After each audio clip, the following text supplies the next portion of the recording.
जब रूम के बादशाह हरकिल के पास नबी पाक सल्लल्लाहु अलैहि वसल्लम का ख़त पहुंचा, जिस पर आप सल्लल्लाहु अलैहि वसल्लम ने हरकिल को ईमान की दावत दी, तो रूम के बादशाह हरकिल का रद्द अमल क्या था, चलिए देखते हैं इस वीडियो में।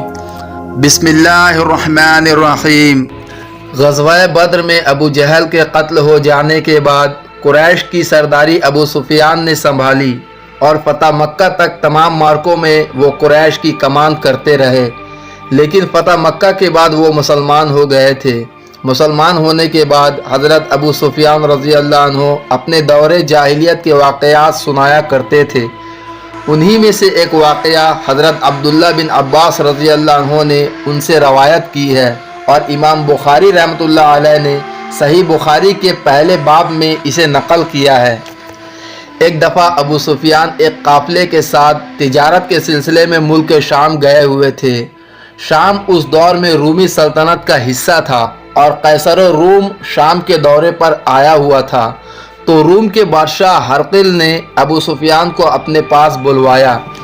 अबू सुफियान को कैसर रूम ने अपने दरबार में खड़ा करके कहा, अबू सुफियान, तुम्हारा नबी पाक सल्लल्लाहु अलैहि वसल्लम से कोई रिश्ता है, जिन्होंने मुझे ख़त लिखा है कि मुसलमान हो जाओ, और वो ख़ुद को अल्लाह का नबी बताता है। अबू सुफियान ने कहा, हाँ, मैं रिश्ते में उनका चचा हूँ। हरकिल ने कहा, वो कैसे पैगंबर है? तो अबू सुफियान कहते हैं कि क्योंकि मैं उस वक्त मुखालिफ था, मैंने वो सारी बातें की जो हम उनके ख़िलाफ़ करते थे। कैसर रूम हरकिल ने कहा, मैं तुमसे उनके बारे में कुछ सवालात पूछता हूँ, तुम मुझे उनका सही सही जवाब देना। पहली बात जो हरकिल ने अबू सुफियान से पूछी वो ये कि उस शख्स का ख़ानदान तुम लोगों में कैसा है। अबू सुफियान ने कहा, वो तो बड़े ऊंचे आली नसब वाले हैं। कहने लगा, उससे पहले भी किसी ने तुम लोगों में ऐसी बात कही थी? अबू सुफियान ने कहा, नहीं। हरकिल ने पूछा, क्या उसके बड़ों में कोई बादशाह हुआ है? अबू सुफियान ने कहा, नहीं। फिर उसने कहा, बड़े लोगों ने उसकी पैरवी अख्तियार की है या कमज़ोरों ने? अबू सुफियान ने कहा, कमज़ोरों ने। फिर कहने लगा, उसके ताबदार रोज़ बढ़ते जाते हैं या कोई साथी मुसलमान होकर फिर भी जाता है? अबू सुफियान ने कहा, उनके मानने वाले तेज़ी से बढ़ते जा रहे हैं। हरकिल ने कहा, क्या तुम्हारी उससे कभी लड़ाई भी होती है? अबू सुफियान ने कहा, हाँ। बोला, फिर तुम्हारी और उसकी जंग का क्या हाल होता है? अबू सुफियान ने कहा, लड़ाई डोल की तरह है, कभी वो हमसे जीत लेते हैं और कभी हम उनसे जीत लेते हैं। हरकिल ने पूछा, वो तुम्हें किस बात का हुक्म देता है? अबू सुफियान ने कहा, वो कहता है कि सिर्फ अल्लाह ही की इबादत करो, उसका किसी को शरीक ना बनाओ और अपने बाप दादा की बातें छोड़ दो और हमें नमाज पढ़ने, सच बोलने, परहेज़गारी और सिला रहमी का हुक्म देता है। नबी करीम सल्लल्लाहु अलैहि वसल्लम से मुताल्लिक कई सवालात पूछने के बाद आखिर में कैसर रूम ने कहा, अबू सुफियान, ये बता कि जिन्होंने ऐलान नबुवत किया है, क्या उन्होंने कभी झूठ भी बोला है?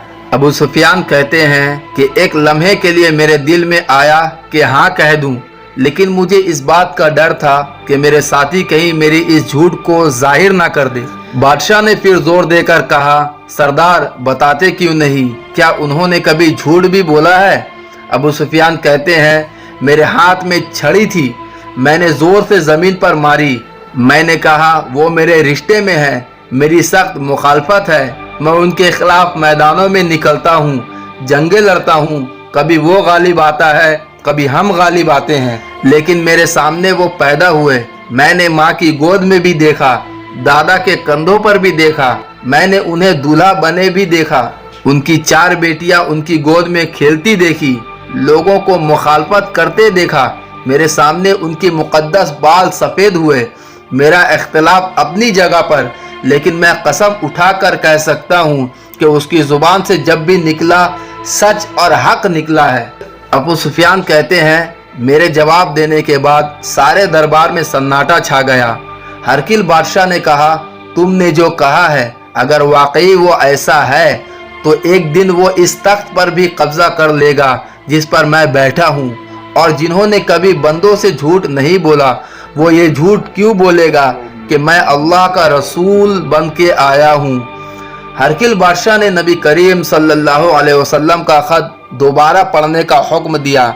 आप सल्लल्लाहु अलैहि वसल्लम का ख़त पढ़े जाने के बाद दरबार में शोर मच गया। अबू सुफियान और उनके साथियों को दरबार से निकालकर दरवाज़ा बंद कर दिए गए।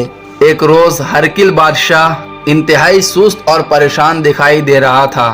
करीबी साथियों ने वजह पूछी तो बताया कि मैं रात सितारों को देख रहा था, तो सितारों की चाल से मुझे मालूम हुआ कि खतने करने वालों का बादशाह ज़ाहिर हो गया है और इसके गलबा का दौर शुरू होने वाला है।